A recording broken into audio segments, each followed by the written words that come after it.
الحمد لله رب العالمين والعاقبة للمتقين والصلاة والسلام على سيد الأنبياء والمرسلين محمد وآله وصحبه أجمعين ومن تبعهم بإحسان إلى يوم الدين.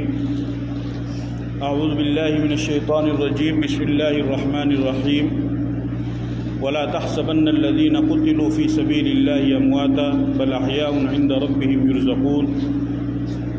وقال النبي صلى الله تعالى عليه وسلم لو كان بعدي نبي لكان عمر. ودعا عمر رضي الله تعالى عنه اللهم ارزقني شهادة في سبيلك واجعل موتي في بلد حبيبك. میرے محترم بزرگوں اور دوستو،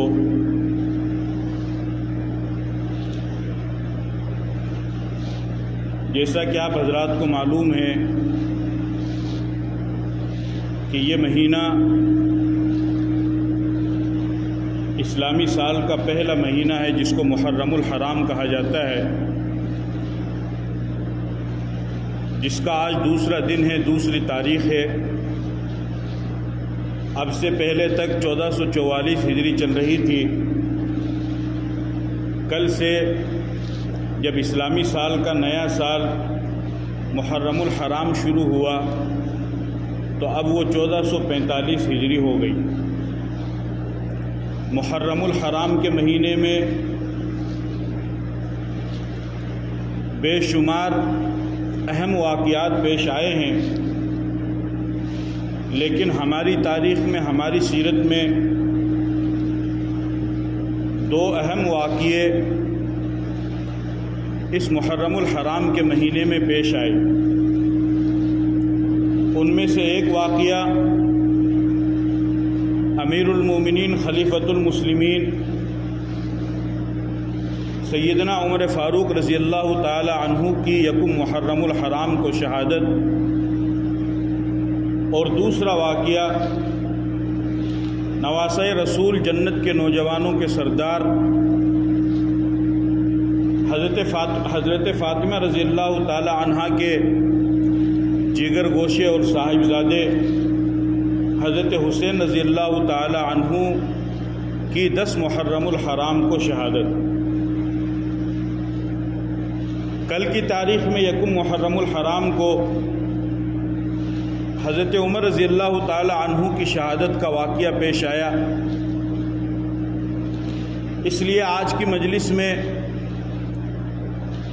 مختصر وقت میں حضرت عمر رضی اللہ تعالی عنہ کی کچھ داستان حیات، کچھ سیرت اور کچھ تاریخ، ان کے اسلام لانے کا واقعہ اور اسی طریقے سے ان کے فضائل و مناقب اور شہادت کا واقعہ آپ حضرات کے سامنے گوش گزار کرنا چاہتا ہوں. حضرت عمر رضی اللہ تعالی عنہ کی فضیلت کا اندازہ اس بات سے لگایا جا سکتا ہے کہ دیگر جتنے بھی صحابہ کرام ہیں وہ تمام کے تمام مرید ہیں اور حضرت عمر رضی اللہ تعالی عنہ مراد ہیں. یعنی حضرت عمر رضی اللہ تعالی عنہ مراد رسول ہیں. اللہ کے نبی صلی اللہ علیہ وسلم نے اپنی دعاؤں میں رو رو کر کے، تڑپ تڑپ کر کے حضرت عمر رضی اللہ تعالی عنہ کے ہدایت اور اسلام لانے کی اللہ سے دعا مانگی ہے. نبی پاک صلی اللہ علیہ وسلم کو جب اللہ تعالیٰ نے نبوت عطا فرمائی، آپ نے لوگوں کو کہا یا ایھا الناس قولوا لا الہ الا اللہ تفلحوا، کہ لوگوں کلمہ لا الہ الا اللہ پڑھو تم کامیاب ہو جاؤ گے. تو مکہ آپ کا دشمن بن گئے اور جگہ جگہ پر جہاں کہیں پر بھی 2-4 آدمی بیٹھے، 5-10 آدمی بیٹھے، محفل لگے، مجلس لگے، وہاں پر اسی بات کا تذکرہ ہوا کرتا تھا کہ محمد بن عبداللہ اب اپنے آپ کو محمد الرسول اللہ کہہ رہے ہیں، اور وہ یہ کہتے ہیں کہ تم اور تمہارے باپ دادا جن بتوں کی پرستش کرتے ہوئے آ رہے تھے، تم بھی گمراہی میں ہو اور تمہارے باپ دادا بھی گمراہی میں تھے. اب ظاہر سی بات ہے کہ ایک طویل عرصے سے لوگ جس پر چلتے ہوئے آ رہے ہوں اس کو اتنی آسانی سے کیسے چھوڑ دیں. تذکرے ہوا کرتے تھے ہر جگہ، اور لوگ کہا کرتے تھے کہ اب اس محمد نے 40 سال کے بعد نبوت کا اعلان کرنے کے بعد توحید کی دعوت دینے کی وجہ سے، رسالت کی دعوت دینے کی وجہ سے ہمارے درمیان میں اختلاف پیدا کر دیا ہے، انتشار پیدا کر دیا ہے، دراڑ پیدا کر دی ہے اور یہ فساد مچا رہا ہے۔ لوگ باتیں کیا کرتے تھے۔ حضرت عمر رضی اللہ تعالی عنہ زمانہ جاہلیت میں اور پہلے بھی انتہائی مضبوط اور شجاعت اور بہادر اور دلیر انسان تھے کہ ان کی بہادری کا چرچا زمانہ اسلام سے پہلے بھی تھا۔ حضرت عمر بھی اس بات کو سنا کرتے تھے۔ ایک مرتبہ جب انہوں نے سنا تو انہوں نے کہا کہ یہ محمد نے جو ہمارے درمیان انتشار پیدا کر رکھا ہے، اختلاف پیدا کر دیا ہے، تو کیوں نہ میں جا کر کے محمد کو ہی نعوذ باللہ ختم کر دیتا ہوں، نہ رہے بانس اور نہ بجے بانسری، کہ اس طرح کی پھر دوبارہ کوئی بات ہی نہیں ہوگی، اور ہم جو پہلے اپنے آبا و اجداد کے طریقے پر چلتے ہوئے آ رہے تھے، بتوں کی پرستش کرتے ہوئے آ رہے تھے، ان کی عبادت اور پوجا ہم کرتے رہیں گے۔ یعنی بتوں کی پرستش کا یہ حال تھا کہ صرف کعبہ کے اندر 360 بت انہوں نے رکھے ہوئے تھے، اس کے علاوہ تو تھے ہی ہزاروں کی تعداد میں، لیکن صرف کعبہ کے اندر اتنے رکھے ہوئے تھے۔ چنانچہ حضرت عمر رضی اللہ تعالی عنہ اپنی ننگی تلوار لے کر کے چلے حضور کو ختم کرنے کے لیے۔ راستے میں ایک صحابی سے ملاقات ہوئی، ان کا نام ہے نعیم۔ انہوں نے دیکھا کہ عمر آ رہے ہیں اور بہت غصے میں ہیں۔ پوچھا کہ عمر خیریت تو ہے، کہاں جا رہے ہو؟ فرمانے لگے کہ محمد نے ہمارے سماج میں دراڑ پیدا کر دی ہے اور وہ اس طریقے کی باتیں کر رہا ہے، آج اس کو ختم کرنے کے لیے جا رہا ہوں تاکہ یہ سلسلہ ہی ختم ہو جائے۔ ادھر اللہ کا کرنا یہ ہوا کہ حضرت عمر رضی اللہ تعالی عنہ کے بہنوئی اور ان کی بہن فاطمہ بنت خطاب وہ خود مسلمان ہو گئے۔ ان صحابی نے ان سے فرمایا کہ عمر، تم محمد کو تو جا کر کے بعد میں ختم کرنا، پہلے اپنے گھر کی خبر لو۔ ان کا کیا ہوا؟ کہا تمہارے بہنوئی اور بہن وہ خود مسلمان ہو چکے ہیں، محمد کے دامن میں جا چکے ہیں۔ اب وہ جتنا غصہ حضور کی طرف تھا وہ سارا کا سارا غصہ اپنے گھر والوں کی طرف ہوا کہ اچھا اس کی آنچ یہاں تک پہنچ گئی ہے اور اس نے اپنا پیغام میرے گھر تک پہنچا دیا ہے۔ چنانچہ گئے غصے میں، ان کی بہن اور ان کے بہنوئی قرآن کریم کی تلاوت کو سیکھنے سکھانے میں مشغول تھے، تو آواز سنی، سمجھ گئے۔ جیسے ہی دروازہ کھٹکھٹایا، بہنوئی تو اندر گھسے، بہن نے دروازہ کھولا، پوچھا کیا کر رہی تھی، اور ان اوراق کو چھپایا جس میں قرآن کی آیتیں لکھی ہوئی تھی۔ تو کہنے لگی کہ آپس میں بات کر رہے تھے۔ حضرت عمر تو سمجھ گئے، سمجھدار تو تھے ہی وہ پہلے سے۔ فرمایا کہ سچ سچ بتاؤ۔ کہا نہیں، باتیں کر رہے تھے۔ کہا مجھے سب معلوم ہے۔ بہن کو خوب مارا، پھر بہنوئی کو کمرے سے باہر نکالا، ان کو بھی خوب مارا، اور مار کر کے پھر فرمایا آخر بہن تھی جس ماں کے پیٹ سے انہوں نے جنم لیا، اسی ماں کے پیٹ سے انہوں نے بھی جنم لیا تھا۔ اپنی بہن کے چہرے پر یوں آنسو جب جاری اور ساری دیکھا تو غیرت اور حمیت جوش میں آئی اور تھوڑے ٹھنڈے ہوئے۔ تو کہا کہ اب بتاؤ۔ ان کی بہن نے کہا کہ ہم جس چیز کو پڑھ رہے تھے، جس کی تلاوت کر رہے تھے، وہ بہت پاکیزہ چیز ہے اور تو ناپاک ہے، تو اس ناپاکی کی حالت میں اس کو ہاتھ نہیں لگا سکتا ہے۔ کہا مجھے کیا کرنا پڑے گا؟ کہا جا کر کے غسل کرو۔ غسل خانے میں داخل کیا غسل کرنے کے لیے۔ جب حضرت عمر غسل خانے میں داخل ہوئے غسل کرنے کے لیے، تو ان کی بہن نے ہاتھ اٹھائے اور کہا کہ اللہ، اس کے ظاہری جسم کو صاف کرنا، پاک کرنا میرے بس میں تھا، وہ میں نے کر دیا ہے۔ اس کے باطنی جسم کو، یعنی اس کی دل کی گندگی کو صاف کرنا، یہ صرف اور صرف تیرے بس میں ہے، اس کو تو کر دے۔ یعنی اس کو گمراہی سے ہدایت دے دے، اس کو کفر اور شرک سے نکال کر کے اسلام کی طرف اس کو مائل کر دے۔ چنانچہ باہر نکلے، وہ قرآن کے اوراق دکھائے، اس میں سورہ طٰہٰ کی چند آیتیں تھیں، اس کو پڑھنا شروع کیا۔ طٰہٰ ما انزلنا علیک القرآن لتشقى الا تذکرۃ لمن یخشیٰ۔ جو قرآن کریم کی آیت کو پڑھ رہے ہیں، تو جب کوئی انسان اخلاص کے ساتھ اور دل کے ساتھ اور سچی لگن کے ساتھ آج بھی قرآن کو پڑھے گا تو قرآن اپنا اثر اس کو دکھائے گا۔ تو قرآن نے اپنا اثر شروع کیا۔ چلتے چلتے آگے ایک آیت آئی، وہاں پر پہنچے، اس میں اللہ نے کہا اننی انا اللہ لا الہ الا انا فاعبدنی واقم الصلاۃ لذکری۔ جب اس آیت پر پہنچے تو رک گئے کہ اللہ نے فرمایا کہ اللہ میں ہوں، میرے علاوہ کوئی معبود نہیں۔ جب یہ آیت پڑھی تو حیران ہو گئے کہ ہم نے تو نہ جانے کن کن کو معبود بنا رکھا ہے، اور خدا کہہ رہا ہے کہ معبود میں ہوں، میں نے تمہیں پیدا کیا، زندگی اور موت، روزی، رزق، عزت اور ذلت، ساری چیزیں میرے ہاتھ میں ہیں۔ جب خدا میں ہوں تو عبادت بھی میری ہی کرو، دوسرے کی مت کرو۔ جب اس آیت پر پہنچے تو اس آیت نے اپنا پورا اثر دکھایا اور اپنی بہن سے کہنے لگے کہ مجھے بھی محمد کے پاس لے کر کے چلو۔ لے کر کے گئے حضور صلی اللہ علیہ وسلم، تقریباً 39 آدمی اسلام قبول کر چکے تھے، ان کو آپ دار ارقم میں تعلیم دیا کرتے تھے، قرآن کریم سکھلایا کرتے تھے۔ لوگوں نے دیکھا کہ عمر آ رہے ہیں، سب پریشان ہوئے۔ حضرت حمزہ پہلے مسلمان لا چکے تھے، وہ بھی بہادر تھے، حضور کے چچا۔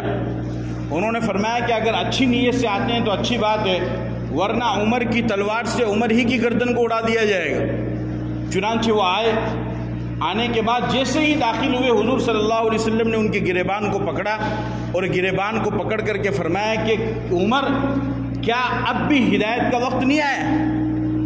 انہوں نے فرمایا کہ یا رسول اللہ ہاں وقت آ گیا ہے۔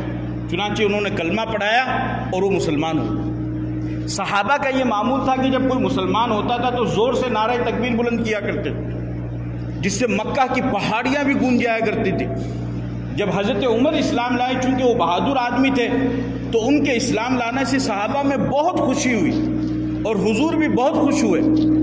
ان کی خوشی کو دیکھ کر کے ابن ماجہ کی روایت ہے کہ حضرت جبرائیل آسمان سے تشریف لائے اور انہوں نے آ کر کے کہا کہ یا رسول اللہ، آپ کو اور آپ کے صحابہ کو عمر کے اسلام لانے سے خوشی ہو رہی ہے؟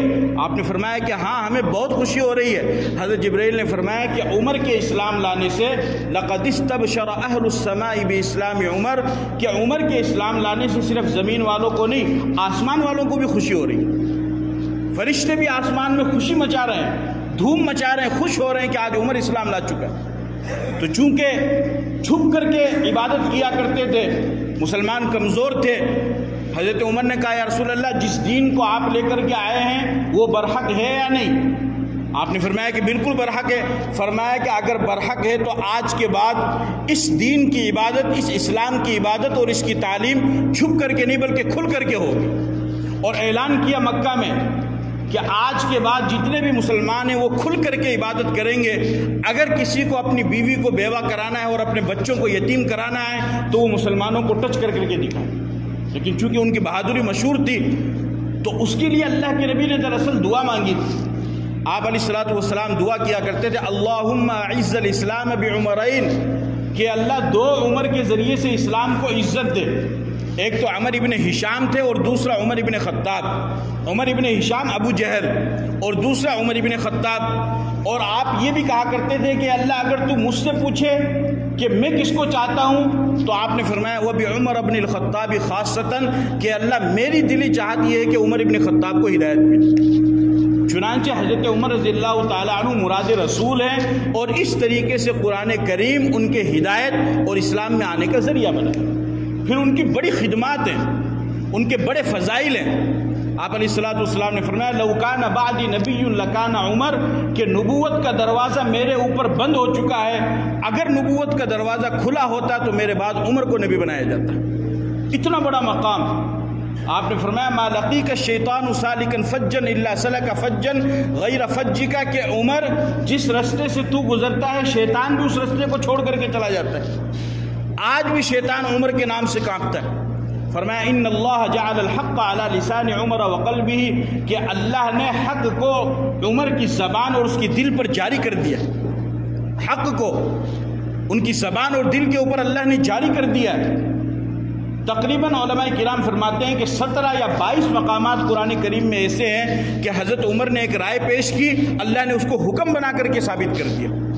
حضرت عمر نے کہا کہ یا رسول اللہ، میں یہ چاہتا ہوں کہ جو ازواج مطہرات ہیں، آپ کی بیویاں ہیں، یہ پردہ کیا کرے۔ ہر کوئی آدمی آتا ہے اور ملاقات کرتا ہے، سلام دعا کرتا ہے، بات چیت کرتا ہے، میں یہ چاہتا ہوں یہ پردہ کریں۔ اللہ نے آیت اتاری کہ آپ اپنی بیویوں سے کہو کہ پردہ کریں۔ حضرت عمر نے کہا کہ یا رسول اللہ، میں چاہتا ہوں کہ مقام ابراہیم پر 2 رکعت نماز پڑھیں۔ اللہ نے آیت نازل اتاری واتخذوا من مقام ابراہیم مصلی، مقام ابراہیم کے پاس میں نماز پڑھو۔ بے شمار ان کی خدمات ہیں۔ تراویح کا سلسلہ اور نظام انہوں نے چلایا اور بہترین خلافت اور حکومت ان کے زمانے میں رہی.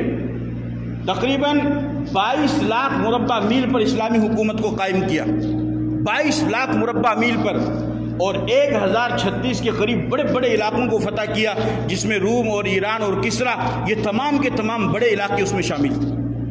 یعنی آج بھی مورخ یہ کہتا ہے، انگریز یہ کہتے ہیں کہ اگر حضرت عمر زیادہ نہیں صرف سال 2 سال اور زندہ رہ جاتے تو پوری دنیا میں اسلامی حکومت قائم ہو جاتی. ایسی خدمت انجام دی.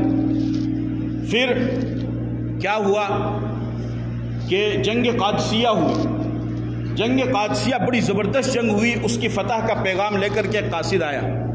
حضرت عمر رضی اللہ تعالی عنہ مدینہ میں ایک درخت کے نیچے کنکری پر آرام فرما رہے ہیں اور سرہانے میں اینٹ رکھی ہوئی ہے، اور 22 لاکھ مربع اسلامی میل کا سلطان ہے، بادشاہ ہے، اور کنکری پر سوئے ہوئے. آ کر کے خبر دی. اس کے بعد میں اٹھے اور اٹھ کر کے فرمایا کہ اللہ، اب میں کمزور ہو چکا ہوں، بوڑھا ہو چکا ہوں، میری عمر 63 سال کی ہو چکی ہے، اب مجھے تو اپنے پاس بلا لے. اور وہ دعا کیا کرتے تھے، اللہم ارزقنی شہادتاً فی سبیلک واجعل موتی فی بلد حبیبک، کہ اللہ مجھے اپنے راستے کی شہادت دے اور مجھے اپنے حبیب کے شہر یعنی مدینہ میں موت دے. اب مدینہ تو پورا اسلام سے بھرا ہوا تھا، مسلمانوں سے بھرا ہوا تھا، اور امیر المومنین خلیفۃ المسلمین اتنا بڑا حکمران، اتنا بڑا بادشاہ ہے، تو آخر اس کو مدینہ میں شہادت کیسے ملے گی؟ بھائی دشمنوں کے علاقے میں جائے تو چلو کوئی بھی دشمن حملہ کرے شہادت مل جائے گی، لیکن مدینے میں تو دشمن کا نام و نشان ہی نہیں ہے. لیکن اس کے باوجود بھی حضرت عمر دعا کیا کرتے تھے، اور اللہ نے ان کی دعا کو بھی عجیب طریقے سے قبول فرمایا. اور صرف قبول نہیں فرمایا بلکہ مدینہ نہیں بلکہ پیغمبر کے روزے کے اوپر اور پیغمبر کے مصلی کے اوپر اللہ نے ان کو شہادت عطا فرمائی. چنانچہ مغیرہ ابن شعبہ رضی اللہ تعالیٰ عنہ ایک صحابی، ان کا ایک غلام تھا، اس کا نام تھا ابو لولو فیروز مجوسی. وہ مجوسی تھا، ایران کا رہنے والا. اس کو حضرت عمر نے پوچھا کہ تم کچھ کام کاج کرتے ہو؟ کہنے لگا ہاں میں کام کرتا ہوں. حضرت عمر نے فرمایا کہ مجھے آٹا پیسنے والی چکی بنا کر کے دو گے؟ وہ کہنے لگا کہ ہاں بالکل بنا کر کے دوں گا، اور ایسی چکی بنا کر کے دوں گا کہ رہتی دنیا تک اس کا نام رہے گا. حضرت عمر سمجھ گئے، کیونکہ وہ تو ہوشیار کے سمجھدار کے صحابی تھے. انہوں نے فرمایا کہ دیکھو یہ شخص مجھے قتل کی دھمکی دے رہا ہے. صحابہ نے کہا کہ امیر المومنین اگر آپ کی اجازت ہو تو اس کو سلٹا دے. آپ نے فرمایا کہ نہیں، جب تک سامنے والا جرم نہ کرے اس کو سزا نہیں دی جائے گی. چنانچہ اس نے خنجر تیار کیا، اس کو زہر میں بجھایا، اپنے نیفے میں رکھا، اور 26 ذی الحجہ کو حضرت عمر رضی اللہ تعالیٰ عنہ فجر کی نماز پڑھانے کے لیے مصلی پر کھڑے ہوئے، اور وہ دشمن بھی پیچھے کھڑا ہو گیا، ساتھ میں ایک یہودی بھی تھا. جیسے ہی نماز شروع کی، اس نے اپنا وہ نیزہ حضرت عمر کے کمر میں اتنی زور سے مارا کہ وہ آپ کے پیٹ سے باہر نکل گئے، زخمی ہو گئے، خون گرنے لگا، اور آگے نماز پڑھانے کی ہمت نہیں ہوئی. تو عبد الرحمن ابن عوف صحابی کو آگے کیا اور فرمایا کہ خبردار کسی کی نماز نہیں ٹوٹنے پائے تو نماز پوری کرواؤ. اور صحابہ کرام نے اتنی مضبوط صف بندی کر رکھی تھی کہ 7 لوگوں کو اس شخص نے شہید کیا، لیکن صحابہ کی صف کو نہیں توڑ پایا. بھاگنا چاہ رہا تھا لیکن اتنی مضبوط صف بندی تھی کہ 7 صحابہ اور بھی زخمی ہوئے. اس نے دیکھا کہ ان کی صف تو بہت مضبوط ہے، یہ تو مجھے بھاگنے کا راستہ ہی نہیں دے رہے، تو اس نے خود اپنے اوپر مارا اور لہو لہون کیا اور خود بھی زخمی ہو گئے. حضرت عمر رضی اللہ تعالی عنہ کو علاج کرایا گیا، ہوش آیا. حضرت عمر رضی اللہ تعالی عنہ کو جب ہوش آیا، حضرت علی آپ کے پاس میں تھے. آپ نے پوچھا کہ یہ بتاؤ مجھ پر حملہ کس نے کیا تھا؟ تو حضرت علی نے فرمایا کہ ایک مجوسی نے آپ کے اوپر حملہ کیا ہے. تو آپ نے فرمایا کہ اللہ کا شکر ہے کہ میرے اوپر کسی مسلمان نے حملہ نہیں کیا. اس کے بعد میں آپ کو دوا دی گئی. 26 کو حملہ ہوا، 27 کی آپ کی طبیعت تھوڑی ٹھیک ہوئی، 28 کو جب آپ کو دوا دی گئی، بعض علماء فرماتے ہیں کہ دودھ دیا گیا تو وہ پسلی کے ذریعے سے باہر آ گیا، تو اس کی وجہ سے کمزوری اور بھی زیادہ آ گئی. اس کے بعد میں جب حضرت عمر کو محسوس ہونے لگا کہ اب شاید میرے جانے کا وقت ہو چکا ہے، تو حضرت حذیفہ ابن الیمان رضی اللہ تعالی عنہ کو اپنے پاس بلایا. اور اندازہ کیجئے کہ اتنا بڑا صحابی جس کو اللہ کے نبی نے دعا مانگ مانگ کر کے اللہ سے مانگا ہو، اس کو بھی اپنے ایمان پر مرنے کی کتنی فکر ہے. حذیفہ ابن الیمان وہ صحابی ہیں کہ جن کو اللہ کے نبی نے منافقین کی پوری لسٹ بتائی تھی اور سب کے بارے میں بتایا تھا کہ یہ منافق ہے، یہ منافق ہے، یہ منافق، کیونکہ منافق کا پتہ نہیں چلتا تھا، ماتھے پر تو لکھا ہوا تھا نہیں، اللہ نے وحی کے ذریعے پیغمبر کو بتایا اور پیغمبر نے حضرت حذیفہ کو بتایا، بس اس لیے ان کو رازدار کہا جاتا ہے۔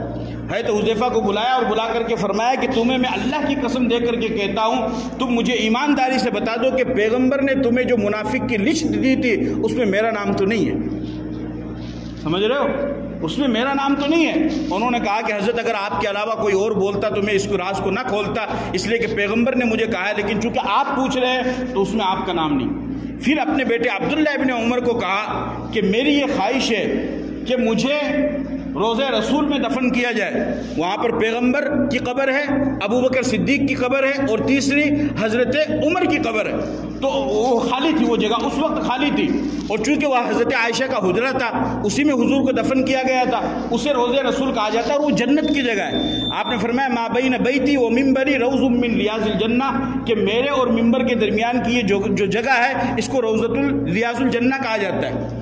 چنانچہ عبداللہ ابن عمر ان کے پاس میں گئے اور جا کر کے کہا کہ والد محترم اس طریقے سے فرما رہے ہیں۔ حضرت عائشہ رضی اللہ تعالیٰ عنہ نے فرمایا کہ میری تو خواہش تھی کہ چونکہ ایک طرف میرے شوہر ہیں حضور اور دوسری طرف میرے والد ہیں ابو بکر صدیق، اور میری خواہش تھی کہ تیسری میری قبر یہاں پر بنے، لیکن چونکہ عمر کہہ رہے ہیں تو میں اپنی خواہش کو قربان کرتی ہوں اور پھر اس کے بعد میں عمر کو یہ جگہ دیتی ہوں۔ انہوں نے فرمایا ٹھیک ہے۔ پھر بھی حضرت عمر نے فرمایا کہ میرے انتقال کے بعد ایک مرتبہ جا کر کے اور ان سے اجازت لینا، ہو سکتا ہے شرما حضوری میں انہوں نے کہہ دیا ہو۔ انتقال کے بعد میں پھر عبداللہ ابن عمر گئے کہ عائشہ ام المومنین آپ کی طرف سے اجازت ہے؟ انہوں نے فرمایا کوئی بات نہیں، میری طرف سے اجازت ہے۔